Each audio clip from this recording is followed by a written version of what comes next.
Donc, je vous donne un exemple. Quand vous avez une fuite importante, il faut essayer de trouver par où aller la fuite. On entend l'air sortir.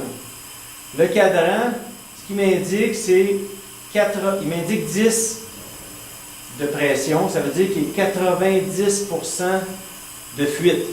Donc, il y a presque une fuite à 100%. Donc là, l'air va s'échapper par l'endroit où c'est défectueux. Donc là, il y a différentes possibilités.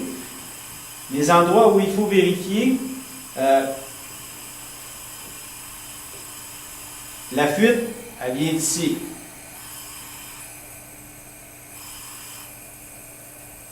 Donc, vous entendez la différence, je sens même l'air. Donc là, c'est sûr que c'est facile puisque j'ai pas de collecteur d'échappement. Donc là, pour aller entendre à la sortie de l'échappement, je dois aller mettre mon oreille dans le tuyau d'échappement à l'arrière du véhicule pour voir si j'entends vraiment le son que vous entendez ici, mais à l'arrière du véhicule. Okay? Donc, il pourrait y avoir ici comme possibilité. L'autre possibilité, je vais l'arrêter pour qu'il y ait moins de bruit. L'autre possibilité serait par l'admission. Donc, j'ouvre le papillon. Donc, si je suis dans le véhicule, il faut que j'enlève le tuyau ici. Et là, je tends l'oreille à l'intérieur et j'essaie d'entendre le bruit qu'on entendait tantôt. Si le bruit vient de là, bien à ce moment-là, ça m'indiquerait que j'ai des problèmes au niveau de mes soupapes d'admission.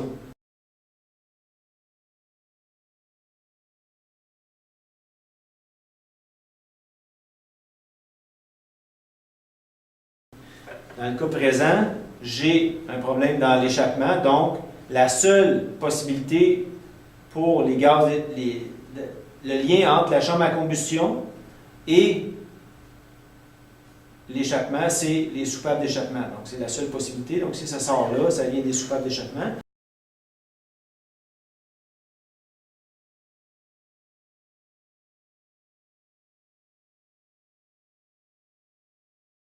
Si vous l'entendez dans l'entrée d'air, ça vient des soupapes d'admission.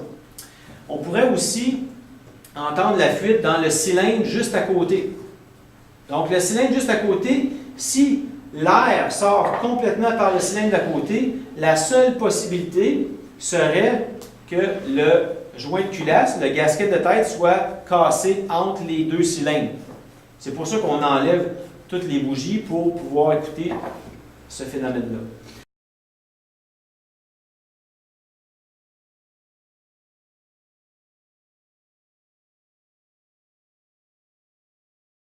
Il y a deux autres possibilités à vérifier. On va enlever ça. C'est dans le couvercle. On voit la valve ici, on enlève le bouchon à l'huile et on entend ici. Si vous entendez le plus fort de la fuite ici, la seule possibilité, ce sont les segments. Parce que l'air descend, elle vient dans la base, puis elle remonte dans le couvert par les mêmes orifices que l'huile descend quand vous videz l'huile à l'intérieur. Donc, c'est très important de vérifier ici. Donc, ça donne une indication des les segments sont plus bons.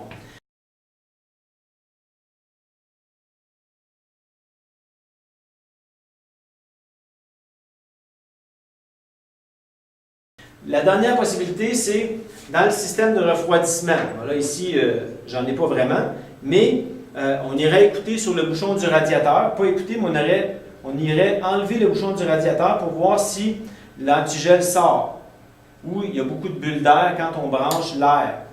Parce qu'il peut y avoir un lien entre les chemises d'eau et la combustion par le gasket de tête.